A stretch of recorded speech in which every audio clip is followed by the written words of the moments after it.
Hello guys, welcome back to my new video. তো মই বহুত দিন হৈ গ'ল মানে ভিডিঅ' দিব পৰা নাছিলোঁ, ক'তো যোৱা নাছিলোঁ। তো আজি ফাইনেলি বিশ্বকৰ্মা পূজা বুলি এনে ওলাই আহিছোঁ। তো আজি আমাৰ কাষতে বৰম্বৈ পাহাৰ আছে, তাতে আহিছোঁ আমি। তলৰ পৰা উঠি আহিছোঁ গাইজ, এতিয়া অলপ পাৱাই নাই, ইমান ভাগৰ লাগিছে মোৰ, বহুত ভাগৰ লাগিছে। তো গাইজ বলক আৰু বহুত যাবলৈ আছে, চাই লওঁ আপোনালোক দেখাই আছোঁ কিমান যাবলৈ আছে আৰু।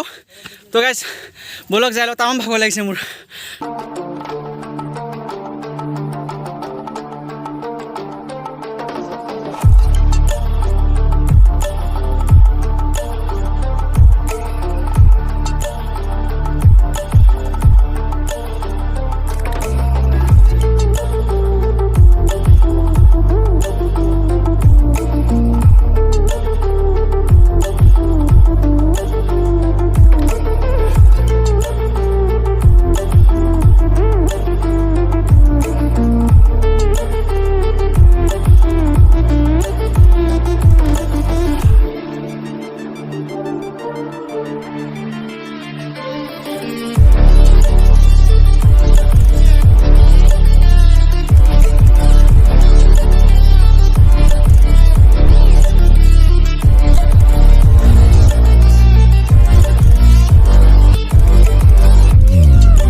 গাইজ ফাইনেলি আমি উঠি আহি পালোঁ।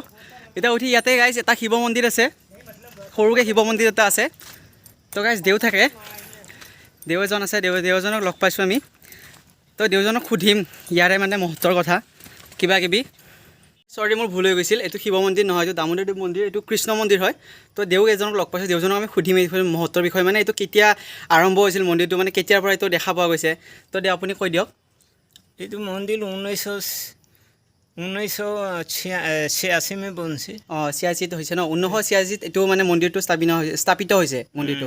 আৰু বাকীখিনি কওক। ইয়াতে আগে বহুত পুৰণা মন্দিৰ আছিল আৰু আশ্ৰম আছিল। হয় নেকি? মন্দিৰ আছিল আৰু আশ্ৰম আছিল।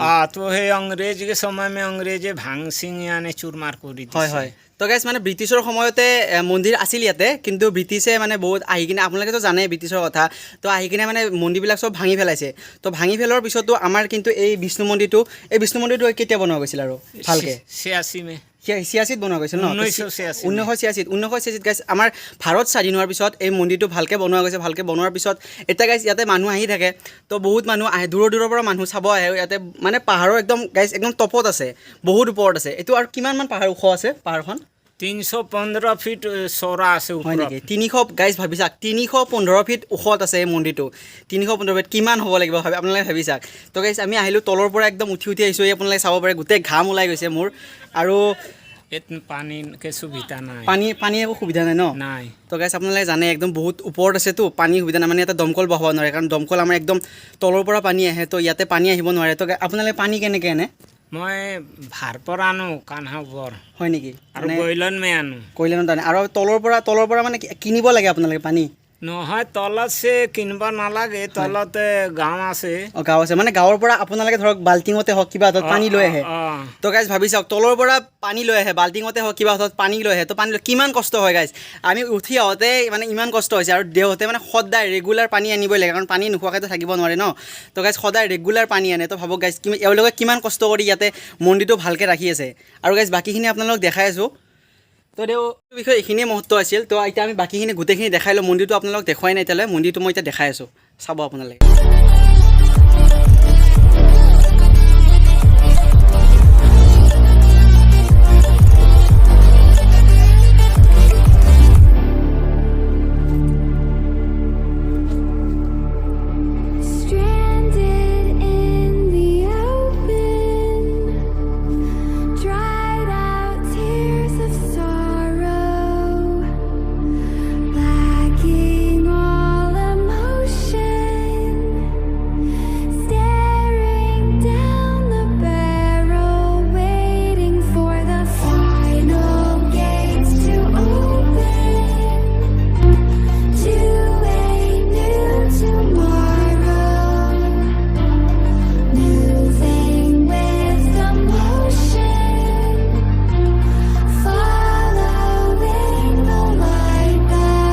এতিয়া আমি ঘৰলৈ ওলাই দিওঁ। তো গাইজ আপোনালোক বাটৰ ভিউবিলাক দেখাই আছোঁ তো গাইজ ঘৰত যাই লগ পাই আছোঁ আপোনালোকক